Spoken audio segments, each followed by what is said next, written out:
కామక్రోధాల బాధలు జీవులకు అంటిపెట్టుకుని ఉంటాయి. ఇవి బ్రహ్మస్వరూపానికి సమీపంలో జ్ఞాన పంక్తిలో ఉంటాయి. ఇవి నీరు లేకుండానే ముంచేస్తాయి, అగ్ని లేకుండానే దహించి వేస్తాయి, ఏ అస్త్రశస్త్రాలు లేకుండానే సంహరిస్తాయి, త్రాడు లేకుండానే బంధిస్తాయి. వీని ముందు జ్ఞానులు కూడా నిలవలేరు.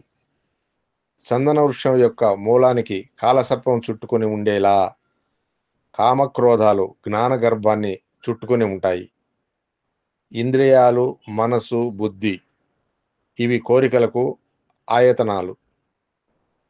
ఈ కోరికల కారణంగా జీవుల జ్ఞానం మూతపడటం వలన ఇవి జీవులను మోహంలో పడేస్తాయి.